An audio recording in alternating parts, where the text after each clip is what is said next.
Chapter 5 समांतर श्रेणी भाग 12 स्वाध्याय 5.2 दाखला नंबर 12 બે સમાંતર શ્રેણીના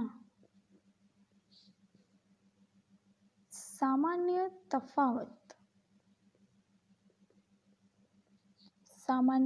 તફાવત સમાન છે.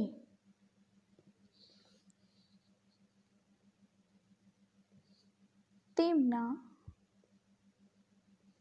100મા પદનો તફાવત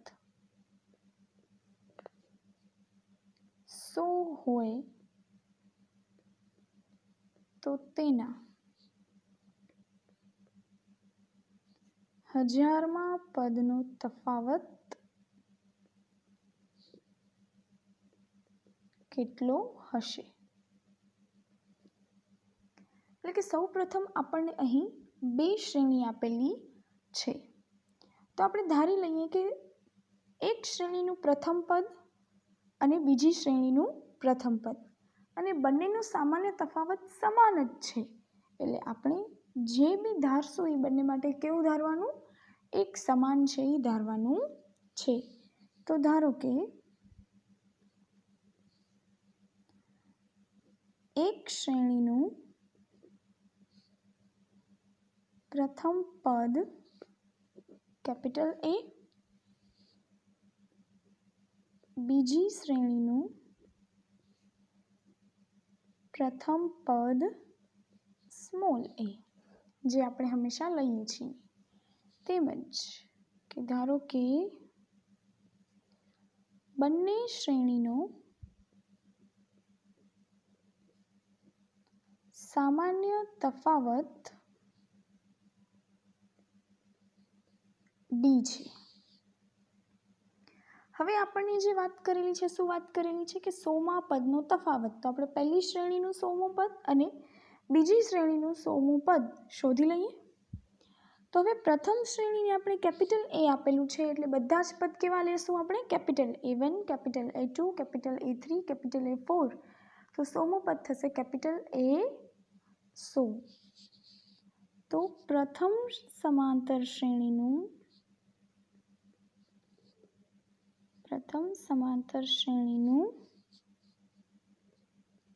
100મું પદ તો કયું થશે? A100 બરાબર capital A plus n-1 D. એ જે આપણા નોર્મલ સ્મોલ છે એ જ લેટર લેવાના. 100 એટલે એનની જગ્યાએ આવી જશે 100. તો A પ્લસ 99D. તો 100મું પદ તમને શું મળ્યું? A plus 99D. આ થયું સમીકરણ 1. હવે બીજી સમાંતર શ્રેણીનું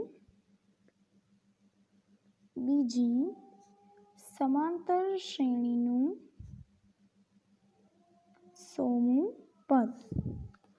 તો બીજી થશે સ્મોલ a 100 એટલે કે સ્મોલ a પ્લસ 100-1D. એ તો આપણે જે રીતે નોર્મલ લખતા હોઈએ છીએ એ જ 99D. આ થયું સમીકરણ 2. હવે તમને એનો તફાવત આપેલો છે કે એનો તફાવત કેટલો મળે છે? 100 હોય તો, એટલે કે capital A100 minus small a100 બરાબર 100. આ તમને આપેલું છે. આ શું મળે છે તમને? A પ્લસ 99D માઇનસ હોય અને 1થી વધારે પદ આપેલા હોય, 2 કે 2થી વધારે, તો એ બધા પદ કેમાં લખવાના? કૌંસમાં. 99D બરાબર 100. તો A પ્લસ 99D નિશાની બદલશે સ્મોલ a માઇનસ 99D બરાબર 100. Plus minus cancel. તો હવે આપણને મળ્યું કેપિટલ A માઇનસ A બરાબર 100. હવે આ થઈ જશે તમારું સમીકરણ 3 અને આ તમારું મોસ્ટ IMP સમીકરણ થશે. એટલે કે આ સમીકરણનો આપણે ઉપયોગ કરીશું. તો શેમાં ઉપયોગ કરીશું? તો હવે આપણને શોધવાનું શું છે કે તેના 1000મા પદનો તફાવત કેટલો હશે. તો હવે આપણે શું કરીશું, બંને શ્રેણીનું 1000મું પદ શોધીશું. તો પ્રથમ શ્રેણીનું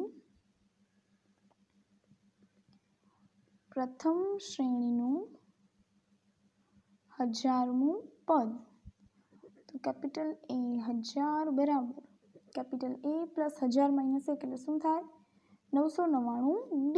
આ થયું સમીકરણ 4. અને બીજી સમાંતર શ્રેણીનું,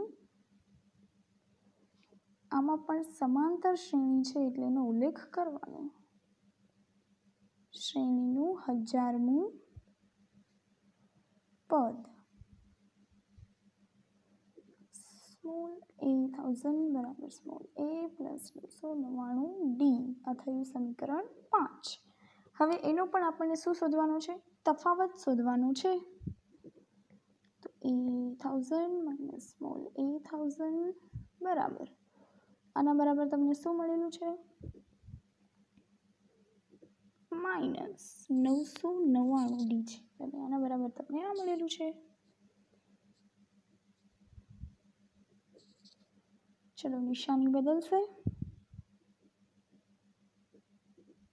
માઇનસ a ને plus minus minus 999D plus minus cancel, a minus a. હવે a માઇનસ a તમને સમીકરણ 3 ઉપરથી કેટલા મળેલા છે, 100 મળ્યા છે.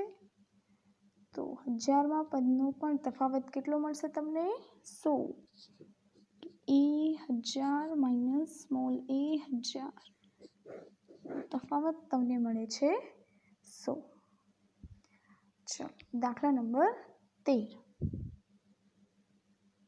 જોઈએ આપણે એની રકમ શું છે, કે 3 અંકની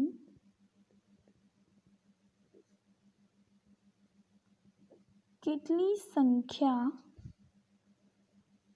7 વડે વિભાજ્ય હશે. હવે આવા તમને ઘણા જ પ્રશ્ન પૂછી શકે. 3 અંકની કેટલી સંખ્યા 5 વડે વિભાજ્ય હશે, 9 વડે વિભાજ્ય હશે, એવા ઘણા બધા પ્રશ્ન પૂછી શકે. તો તમે એનું પ્રથમ પદ અને અંતિમ પદ કઈ રીતે શોધશો એની આપણે ટ્રીક જોઈશું. પણ સૌ પ્રથમ આપણે 3 અંકની કઈ કઈ સંખ્યાઓ છે એ જોઈએ. તો 3 અંકની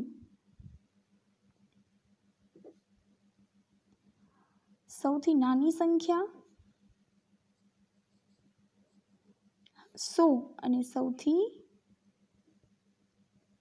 મોટી સંખ્યા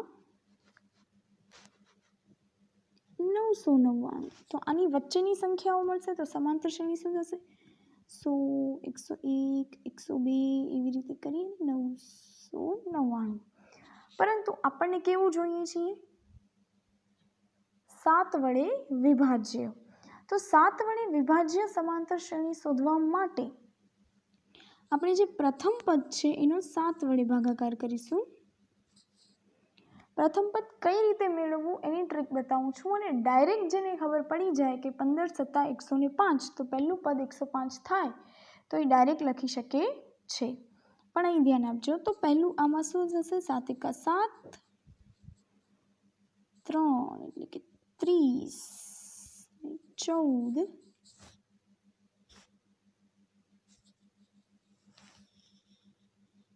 એટલે કે 28 એટલે આવ્યા 2. તો તમને જે શેષ મળે છે એને તમારું ભાજક સંખ્યા વડે બાદ કરો. તો 7 - 2 5, અને આ જે 5 તમને મળ્યા એ તમારી ભાજ્ય જે છે ભાજ્ય એનામાં પ્લસ કરવાના. એટલે કે 100 + 5 બરાબર 105. એટલે તમારું પ્રથમ પદ તમને મળી ગયું 105.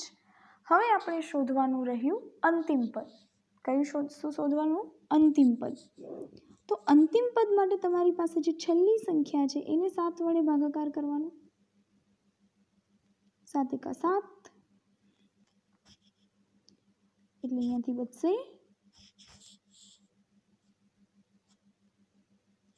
7 × 28 એટલે 19 અને 7 × 14 એટલે આવ્યા 5. તો તો આ 5ને ડાયરેક્ટ ભાજ્યમાંથી બાદ કરવાના. 999 - 5 એટલે કે 994. તો આ થશે અંતિમ પદ. તો હવે આપણને જે શ્રેણી મળે છે એનું પ્રથમ પદ અને અંતિમ પદ મળી ગયું.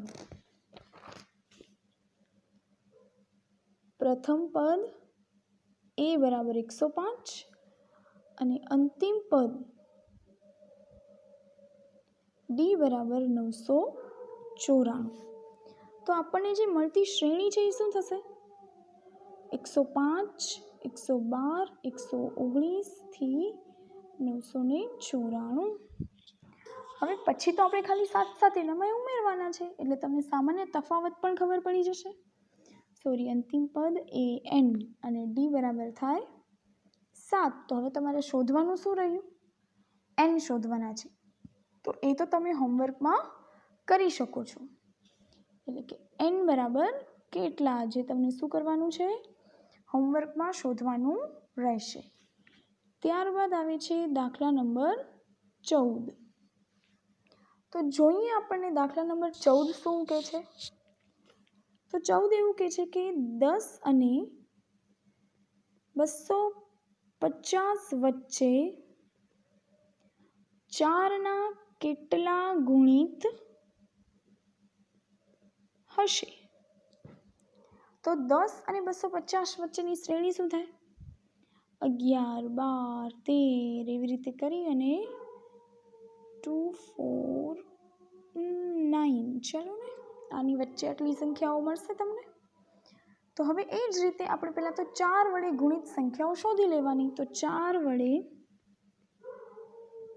ગુણિત સમાંતર શ્રેણી તો એ થશે પહેલાં તો 12. પહેલું પદ મળી જાય છે તો તમારે શોધવાની જરૂર નથી, અને શોધવું હોય તો એ જ રીતે શોધી શકો છો. કઈ રીત?